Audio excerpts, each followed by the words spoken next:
Example 1, identifying geometric sequences. Math of Mr. Williams. Decide whether each sequence is arithmetic, geometric, or neither. Explain your reasoning.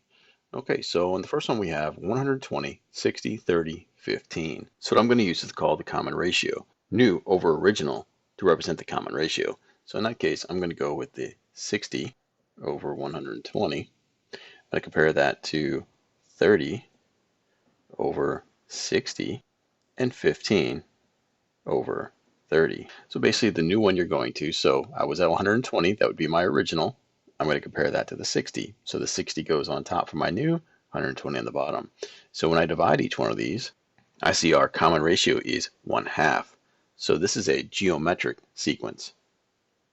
All right, let's compare that to the next one. Okay, so my common ratio here would be 6 over 2, 11 over 6, and then 17 over 11. All right, well, 6 over 2 would get me 3. But 11 over 6, that's going to give me a mixed number. Goes in there one time with 5 out of 6 left over. And 17 divided by 11 would get me 1 and 6/11. Well, those are not common ratios. So the sequence is not geometric. So we check and see if there's a difference. So I'm going to take 6 minus 2, 11 minus 6, and 17 minus 11. Okay, 6 minus 2 is going to give me 4. 11 minus 6 is 5. And 17 minus 11 is 6. So there's no common difference. So the sequence is also not arithmetic. So this one is neither. Example 2, extending geometric sequences. Math of Mr. Williams. Write the next 3 terms of each geometric sequence. So here we have 3, 6, 12, 24. They give us the first 4, so I'm going to write those in. Okay, and let's look for the common ratio. So in this case, I see that if I had 6 over 3, 12 over 6, well, 6 divided by 3 is 2. 12 divided by 6 is 2. So the last one to check will be 24 over 12. And that does get me 2. So it does have a common ratio. So I can see that they are being multiplied by 2 each time. So we go to the next one. 24 times 2, 48. The next, 48 times 2, 96. The next, 96 times 2 would be 192.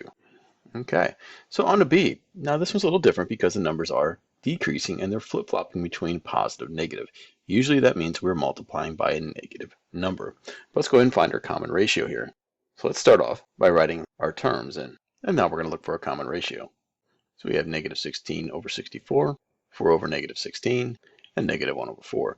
Well, if I simplify each one of those, I find my common ratio of negative 1/4. So that means each one of these terms is being multiplied by negative 1/4. Okay, so my next term would be multiplied by negative 1/4. So negative 1 times negative 1/4 would get me 1/4. My next term would be multiplied by negative 1/4. So 1 times negative 1 and 4 times 4 will get me negative 1 over 16. All right, my last term will be multiplied by negative 1/4. So my last term, we're going to multiply negative 1/16 times negative 1/4. And that'll get me 1 over 64 as the last term in my sequence. Example 3, graphing a geometric sequence. Math of Mr. Williams. Graph the geometric sequence 32, 16, 8, 4, 2, and so on. What do you notice? Okay, so let's go ahead and fill a table in. So our first number was 32 in the first position.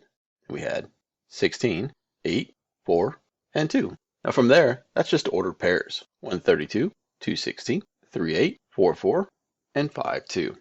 Let's go ahead and plot that. So our first one's at 132. All right. And our second one will be at 216.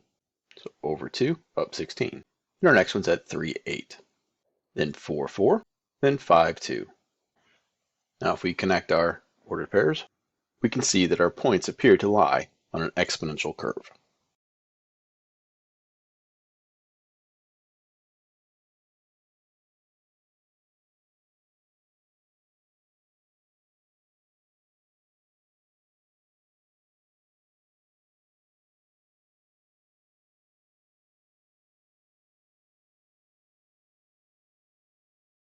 Example 4, finding the nth term of a geometric sequence. Math of Mr. Williams. Write an equation for the nth term of the geometric sequence 2, 12, 72, 432, and so on. Then find A10, which basically means the 10th term in the sequence. All right, so let's go ahead and identify our common ratio. So if we use our formula new to the original, we would have 12 over 2, 72 over 12. 12 divided by 2 is 6. 72 divided by 12 is 6. So there is our common ratio. So our R equals 6. And our first term in the sequence, A1, equals 2. So let's go ahead and plug that in our formula. So we have AN equals 2 for A1. Our common ratio will be 6. Then we have our exponent of n minus 1. Now we've written our equation. So now we need to find the 10th term of the sequence.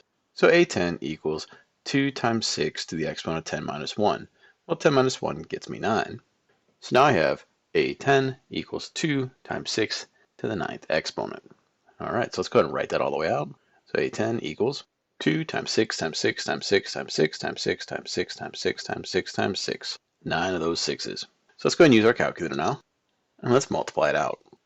So 2 times 9 6s.